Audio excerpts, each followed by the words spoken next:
కేసీఆర్ గారికి out right రాజకీయాలు చేస్తారు కానీ ఈ రోజు కవితను ఒక పావుగా వాడుకొని రాజకీయాలు చేయాల్సిన దీనస్థితి దుస్థితిలో ఆయన ఉండరు. అట్లాంటిది ఆయన చరిత్రలో లేదు. ఆయన దేనికైనా ముందుకోయే తత్వమే గాని ఒక ఆడపిల్లను అడుగు పెట్టుకొని నీచమైన రాజకీయాలు చేసే వ్యక్తిత్వం ఆయనది కాదు. ఇది చాలా పొరపాటు అండి. కాకపోతే ఇద్దరి మధ్యలో తేడాలు, కేటీఆర్ కవిత మధ్యలో భేదాభిప్రాయాలు ఉన్నది వాస్తవం. అది మనకు కనిపిస్తూనే ఉంది కదా, రోజుకు ఒక రకంగా పార్టీ పరిణామాలు జరుగుతూనే ఉన్నాయి, కవిత మాట్లాడుతూనే ఉంది కదా అండి. కానీ ఏది ఏమైనా కవిత జైల్లో ఉన్నప్పుడైనా కూడా కేటీఆర్ ఎమోషన్ ఉంటే ఫీల్ అయ్యిండు. నా సొంత చెల్లి జైల్లో ఉండి ఈ రోజు నాకు రాఖీ కట్టలేని పరిస్థితి వచ్చింది అని ఆ రోజు కేటీఆర్ ఎమోషన్ అయ్యింది. ట్వీట్ ద్వారా కానీ వేరే వేరే రకంగా వినడం జరిగింది. సో ఈ రోజు కేటీఆర్ కవిత జైలు నుండి వచ్చింది, కేటీఆర్ ఉన్నాడు, అయినా కూడా రాఖీ కట్టుకోలేని పరిస్థితి వచ్చింది అని అంటే కుటుంబ బాంధవ్యాల కంటే రాజకీయాలే ముఖ్యము, నేను అనే ఈగోస్ ఎక్కువ అనేది ఈ రోజు మనకు కనిపిస్తా ఉంది. ఎవరిది తప్పు? ఇద్దరిట్లో ఎవరిది తప్పు అంటారు? ఏది ఏమైనా ఇప్పుడు తప్పు అని అంటే మనము ఎవరి వర్షన్ వింటే వాళ్ళది అనిపిస్తుంది. కానీ కవిత జైల్లో ఉంటే బెయిల్ వచ్చేంత వరకు నిరంతరం తిరిగి బయటికి క్షేమంగా తీసుకొచ్చి కవితను ఇంట్లో వదిలిపెట్టేంత వరకు కేటీఆర్ ఒక అన్నగా బాధ్యత తీసుకొని ఉన్నాడు. ఏది ఏమైనా కానీ కవిత ఈ రోజు మరి ఎందుకు రాఖీ కట్టలేకపోయిందో తెలియదు కానీ డెఫినెట్ గా కట్టాల్సింది ఉంటే మరి ఎందుకు అన్నగా ఆయన బాధ్యత నెరవేర్చాడు జైల్లో చెప్పడం కాదండి. చూసాం కదా ఎన్నిసార్లు ఎక్కిన గడప ఎక్కిన మెట్టు దిగిన మెట్టు అన్నట్టు ఎన్నిసార్లు ఢిల్లీకి వెళ్ళిండు. ఇప్పుడు బీజేపీ వాళ్ళు కూడా అలిగేషన్ పెట్టిండ్రు కదా అండి. సీఎం రమేష్ గారు కూడా అన్నారు కదా, చెల్లె కోసం నా ఇంటికి వచ్చిండు కేటీఆర్ అని సీఎం రమేష్ గారు కూడా మాట్లాడిండ్రు కదా. మనం ఎన్నిసార్లు ఢిల్లీకి వెళ్ళింది మనం కూడా చూసాం కదా అండి. ఓకే. సో ఆయన ఎఫర్ట్ ఆయన చాలా గట్టిగా పెట్టారు. చాలా ఒక చెల్లెకు అన్నయ్య బాధ్యతగా ఎంత వరకు జైలుకి పోయినప్పటి నుంచి వచ్చేంత వరకు బాధ్యతాయుతంగా ఒక అన్నగా చేయాల్సిన పోర్షన్ కేటీఆర్ ఫుల్ఫిల్ చేసిండు, అంత బాధ్యతగా ఉన్నాడు. కాకపోతే కవిత కూర్చుంటున్న కోటరీ బాగలేదు. కవితను పక్కకున్న వాళ్ళే కవితను కేటీఆర్ కు మధ్యలో భేదాభిప్రాయాలు వచ్చేటట్టు ఈ రకంగా ఒకసారి వాటిని చూసుకోవాల్సిన అవసరం ఉంది. ఇప్పుడు కవిత లిక్కర్ స్కామ్ లో వెళ్ళడానికి తోడ్పడ్డ ఆ వ్యక్తే ఈ రోజు కేటీఆర్ కవితను కూడా ఇద్దరు అన్నా చెల్లెళ్ళ మధ్య కనీసము ఈ రాఖీ కూడా కట్టుకోలేని పరిస్థితి చేసిన నీచుడి వల్ల ఈరోజు కవిత మరి ఇంకా ఇప్పటికైనా కళ్ళు తెరుచుకొని వాస్తవాలు గమనించుకోవాల్సిన అవసరం ఉంది. మళ్ళీ వచ్చే రాఖీకైనా కవిత కేటీఆర్ కు రాఖీ కట్టాలని మనందరం కూడా కోరుకోవాలి. ఇప్పుడు కవిత కేటీఆర్ మధ్య విభేదాలతో బీఆర్ఎస్ కి నష్టం చేకూర్చే అవకాశాలు ఉన్నాయనుకోవచ్చు కదా? డెఫినెట్ గా అండి. ఇప్పుడు అందరు అంటనే ఉన్నారు కదా, మేము కేసీఆర్ గారి మొహం చూసి కేసీఆర్ గారిని గౌరవించి మేము కవితను ఏమనట్లేదు, ఇష్టం లేకుంటే పార్టీ నుండి రిజైన్ చేసి వెళ్ళిపోవచ్చు, కానీ పార్టీలు ఉండి ఇబ్బంది పెడుతుంది మమ్మల్ని అని చాలా మంది మాట్లాడుకుంటున్నారు. వాళ్ళందరూ వచ్చి కవిత ముందు ఎక్స్ప్రెస్ చేయలేకపోవచ్చు. ఓన్లీ కేసీఆర్ గారి మీద గౌరవంతో మేము ఓపిక పడుతున్నాం, కవితను ఏమనట్లేదు అని అంటున్నారు. కానీ కవితను తెలియకుండానే కవితను కొందరు రెచ్చగొడుతున్నారు.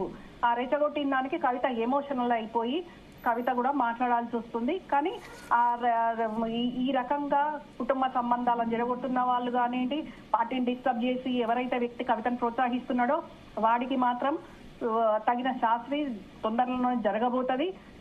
కవిత ఇప్పటికైనా కానీ ఆత్మ పరిశీలన చేసుకొని మరి వాస్తవాలు ఏది ఏమైనా కూర్చొని మాట్లాడుకొని మరి చెప్పేదాన్ని బట్టి రాఖీ కట్టాలని మనం ఆశిద్దాం. మీరు ఆత్మ పరిశీలన చేసుకోవాల్సింది కవిత అంటున్నారు, కేటీఆర్ అనట్లేదు. అంటే తప్పు కవితదని అంటున్నారా మీరు? చెప్తున్నానండి, కవిత వెనకాల ఒక వ్యక్తి ఉన్నాడు, ఆ వ్యక్తి వల్లనే ఇదంతా జరుగుతుంది. కాబట్టి అందుకని కవిత పక్కగా ఆత్మ పరిశీలన కవితనే చెప్పింది కదండి. మొన్న ఏదో ఛానల్లో నేను చూశాను, అక్కడ 10 మంది ఇక్కడ నాకు తెలుసుకుంటున్నప్పుడు ఇక్కడ ఉన్న 10 మంది కూడా అక్కడ ఈ విషయాలు నాకు చెప్తారు అని మాట్లాడింది కదండి. అది కూడా మనం విన్నాం కదా.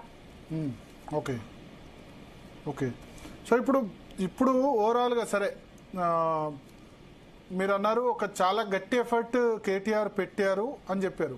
కానీ కవిత గట్టి ఎఫర్ట్ పెట్టలేదు అని అనుకుంటుంది. లిక్కర్ స్కామ్ విషయంలో తన మీద తనను అరెస్ట్ చేసినప్పుడు ప్రొటెస్ట్లు ఎక్కువ చేయలేదు. తర్వాత బయటకు వచ్చిన తర్వాత కూడా రాజకీయాల నుంచి దూరం పెట్టే ప్రయత్నం చేశారు. రాజకీయాల్లోకి మళ్ళీ తిరిగి రావద్దని చెప్పే ప్రయత్నం చేశారు. అందువల్ల తను రెసిస్ట్ కావాల్సి వచ్చిందని చాలా చోట్ల చెప్తున్నారు. లేదండి, అట్లాంటి యాక్చువల్ గా కవిత జాగృతి పెట్టడమే కేటీఆర్ కి ఇష్టం లేదు. అయినా కూడా జాగృతి రన్ చేసింది. కేటీఆర్ కి ఇష్టం లేదా, కేసీఆర్ కి ఇష్టం లేదా? అంటే నాన్నొక్కరు ఉన్నారు కదా, మనం అందరం ఎందుకు అవసరం లేదు కదా అనే ఆ యాంగిల్లో కేటీఆర్ వద్దు అని అన్నాడు. యాక్చువల్గా ఇక్కడ ఆధిపత్య పోరాటం జాగృతి ఎప్పుడో పెట్టారు కదా, 2008, 2009 ఆ సమయంలో పెట్టారు. అప్పుడే ఇష్టం లేదా? అప్పుడే ఇష్టం లేదండి, అప్పుడే ఇష్టం లేదు. అప్పుడే కేటీఆర్ వద్దన్నాడు. నాన్నొక్కరు ఉంటే సరిపోద్ది, మనం అందరం ఎందుకు అనేది ఆ వర్షన్ లో కేటీఆర్ అన్నాడు. Okay okay. సో అప్పుడు మరి ఎట్లా పెట్టారు? మరి వద్దన్నా సరే ఎట్లా పెట్టగలిగారు? రమ్యారావు గారు, రమ్యారావు గారి ఫోన్ కట్ అయింది. సో ఒకసారి పీసీఆర్ మళ్ళీ ప్రయత్నం చేయండి, ఆమెకు మళ్ళీ కాంటాక్ట్ అయ్యే ప్రయత్నం చేయండి. ఒకటి స్పందన, ఓవరాల్గా ఇప్పుడు నిన్న ఇది రెండోసారి నేను చెప్పినట్టు, లాస్ట్ టైం ఏమో ఆమె జైల్లో ఉన్నారు కాబట్టి కట్టలేకపోయారు. ఈసారి కేటీఆర్ ఢిల్లీలో ఉన్నారు. లాస్ట్ టైం ఆమె ఢిల్లీలో ఉంటే ఈసారి కేటీఆర్ ఢిల్లీలో ఉన్నారు. నిన్న మధ్యాహ్నమే ప్రెస్ రిలీజ్ చేశారు. ఎమ్మెల్సీల అనర్హత వేటు గురించి కేటీఆర్ ఢిల్లీ వెళ్తున్నారు, లాయర్లతో వాళ్ళతో అందరితో కూడా సంప్రదింపులు జరుపుతున్నారు అని చెప్పారు. సో అందుకోసం ఢిల్లీ వెళ్తున్నారని. బట్ రాఖీ పండుగకు ఒకరోజు ముందు వెళ్ళడం కాబట్టి ఖచ్చితంగా చర్చనీయాంశం అవుద్ది దీనిలో. అంటే కేటీఆర్ సుముఖంగా లేరా రాఖీ కట్టించుకునేందుకు, లేదా కవితకు ఇష్టం లేదా రాఖీ కట్టేందుకు, ఇది మనకు తెలియదు. ఇవన్నీ కూడా speculations, not first hand information. మనకేం లేదు, ఏం లేదు మనం చెప్పడం కూడా సమంజసం కాదు, ఎవరికి ఇష్టం లేదన్నది.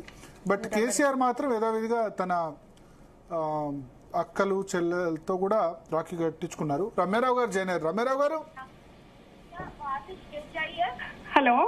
రమ్యారావు గారు చెప్పండి. సో ఈసారి రాఖీ కట్టడం ఎవరికి ఇష్టం లేదు? ఇద్దరికి ఇష్టం లేకుండా కేటీఆర్ ఢిల్లీ వెళ్ళారా, లేకపోతే కేటీఆర్కి ఇష్టం లేదా, లేకపోతే కవితకి ఇష్టం లేదా? ఇక్కడ ఎవరికి ఇష్టం ఉందో ఎవరికి ఇష్టం లేదో అనేది మనకి ఇంకా క్లారిటీ లేదు, కానీ పరిస్థితులు అలా వచ్చినాయి. లోకల్లో ఉండి కూడా ఉన్నా కూడా కట్టుకోలేని సిచ్యువేషన్స్ మాత్రం ఉన్నాయి. అది వెరీ ఫ్యాక్ట్ అండి. ఇంకా మరి కట్టుకోవడం ఇష్టం లేక, అంటే లోకల్లో ఉన్నా సరే కట్టేవాళ్ళు కాదా? ఇప్పుడు కేటీఆర్ లోకల్లో ఉన్నా సరే కట్టించుకునే వాళ్ళు కాదా?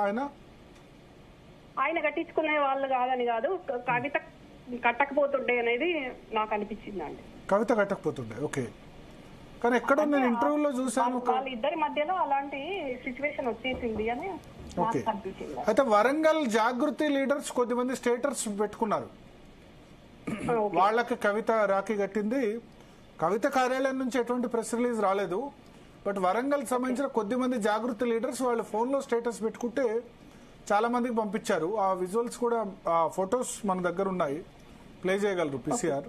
సో మరి ఆమె రిలీజ్ చేయలేదు, కానీ వాళ్ళైతే చాలా మంది స్టేటస్ పెట్టుకున్నారు. అక్కడ మొన్నటి వరకు వినయ్ భాస్కర్ సోదరుడు విజయ్ భాస్కర్ ఎవరు ఉండే జాగృతిలో ఉండే, ఇప్పుడు ఆయన కూడా జాగృతులు లేరు. ఆ తర్వాత వరంగల్ సంబంధించిన లీడర్స్ కొద్దిమంది రాఖీ కట్టిన ఫొటోస్ ఇప్పుడు బయటకు వచ్చాయి. రమ్యారావు గారు వినపడుతుందని చెప్పి. వినపడుతుంది భరత్ గారు. ఇంక ఇప్పుడు వీళ్ళందరికీ ఇప్పుడు కొన్ని పేర్లు ఇస్తారు. వాళ్ళు డెఫినెట్ గా కవిత మాకు కేటీఆర్ గట్టకుండా మాకు గట్టింది రాసి అని వాళ్ళు డెఫినెట్ గా బయటకు రిలీజ్ చేస్తారు. కానీ కవిత ఈ ఫోటోల్ని రిలీజ్ చేయలేదు. కాకపోతే చేయించి ఉండే అవకాశాలు ఉంటాయి. ఏది ఏమైనా ఇప్పుడు ఎవరైనా ఇప్పుడు కాబట్టి బయటకు వస్తాయి కదా, దానికి సెలబ్రిటీ పెట్టినప్పుడు ఆటోమేటిక్ గా అది వస్తాయి. కానీ ఇది మంచి పరిణామం. ఓకే, మీ వాయిస్ కట్ అవుతుంది రమ్యారావు గారు.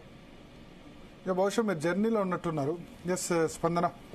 సో ఒకటైతే క్లియర్, సరే రాజకీయాలు ఎట్లా ఉన్నా మనం మాత్రం ఒకటి ఆశించాలి, ఏ కుటుంబం కూడా ఇది ఒకరి కుటుంబం అని కాదు, రాజకీయ కుటుంబాల్లో ఇప్పుడు వైఎస్ జగన్ షర్మిల ఇదే పరిస్థితి వచ్చింది. అవును, వాళ్ళు రాఖీ కట్టుకోలేని సిచ్యువేషన్ వచ్చింది.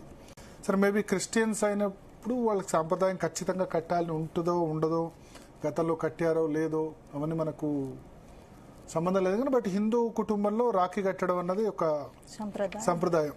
ఓకే, లేకుంటే అందుబాటులో లేకుంటే పోస్ట్ కొరియర్ ద్వారా అయినా చేసైనా సరే రాఖీ కట్టుకుంటున్న సందర్భాలు ఉన్నాయి. ఇది రెండోసారి బహుశా నాకు తెలిసి. అంతకుముందు అమెరికాలో ఉన్నప్పుడు కూడా వాళ్ళిద్దరు కలిసి ఉన్నారు. అమెరికాలో కవిత చాలా తీవ్ర ప్రమాదానికి